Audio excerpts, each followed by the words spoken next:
Our next comedian, unbelievably talented young man. I was just having the bestest time working with him. Please put your hands together for Jared Hawks.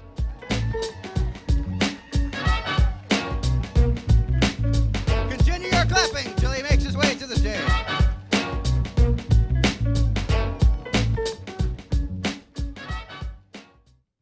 How we doing? I see all the other guys wrote down their jokes. That's probably a good idea. I didn't do that.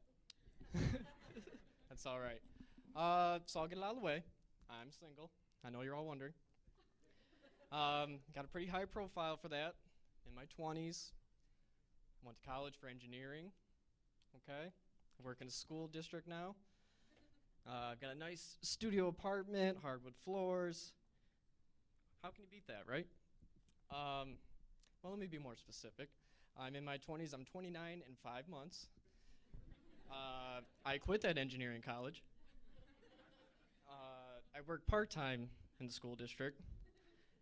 And that studio apartment is actually just a glorified shed behind my mom's house. So when you get to that point in the conversation, you're usually having to talk a little louder because she's walking away.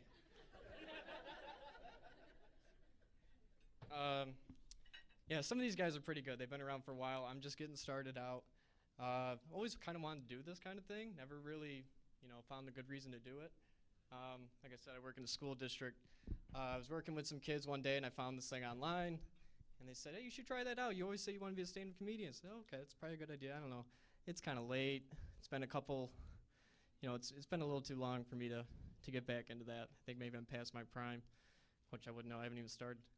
But I said, I'd think about it. And this one little 5th grader just looks at me and goes, Jared, quit being a pussy. When a 10-year-old kid tells you to quit being a pussy, you really have no other reason to say no. So yeah, I work with the kids. That sucks. You can all line up to blow me on the way out because the stuff I do for your kids every day that you don't have to deal with. Luckily, I don't have to deal with this Common Core stuff. What do you guys think about the Common Core? Anybody? Comments? No, you don't know anything about it. Neither do the kids. Okay? Let me give you an example of a Common Core question. What's x plus 2 if y equals 7 plus 9, and when did Winston Churchill's grandmother die? How do you figure that out? I don't know, but there's some reason or some way to do it. I'm just really not sure how it is.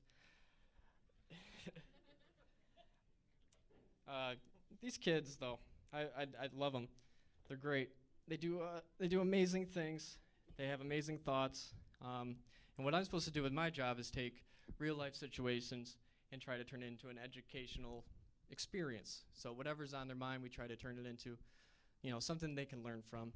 So I had a group discussion with my kids the other day. I said, just throw something off the top of your head, something you're curious about, and, we'll go from there, and we'll see what kind of things we can get from that. So a little girl raises her hand. She's, nice, quiet little girl. She goes, I've been wondering how much of my money that I've ever had has been in a stripper's ass. So there's a math lesson here, but I'm just not sure how to approach it. So I tried to disregard that. Luckily, her mom called, though, later on and said, how's little Susie doing in the program? I said, funny you should ask. She's got a lot of things on her mind. I want to run a question by you that she asked me today. And I said to the mom, really kind of regretting what was going to happen next, I said she was wondering how much of her money she's ever had in her life has been in a stripper's ass. And it's quiet. I'm like, oh, I just ruined this woman's day. She's been rendered speechless. I don't know what I'm going to do this. I'm going to have to go to court for some reason. I don't know what it is. And she said, is that one of those Common Core questions? I said, yeah. Yeah, it is. And you can ask your teacher about that. Like I said, I'm glad I work with those kids there and that they get to go home every day and I don't have to deal with them. My brother has 8 kids. My brother's in his 30s. He's got 8 kids. Been popping one out once every 9 months, like running a marathon. I don't know any of their names. Don't really care. There's a bunch of vowels in there. I don't know how much they spent at Wheel of Fortune, but it's got to be insane. But his last kid, kid you not, his middle name is Realm. I know that because it's not a human name. There's a lot of books out there, you can pick names from. He chose Realm. Realm is a Final Fantasy character. It's a video game, and that's what he's named his kid, and it's stuck with that name for life. I'm not sure what's going to happen if he picks another name or has another kid, but I'm guessing it's probably going to be Optimus Prime, which I don't know how that's going to go either for that kid. But they're already scarred for life, having that many kids in the family, and they live in Texas. So good luck with that. Oh, do you guys like my shirt, by the way? I picked it out specifically for this event. Okay, yeah, I know. I look dignified, I look classy, but I got a little bit of flair there. Went into school the other day, and another 10-year-old kid turns around, same frickin' shirt.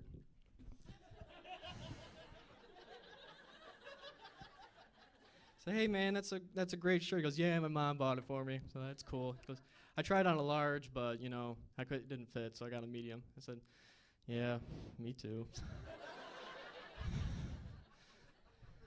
And that's the story of my life. Thanks, guys. Appreciate it.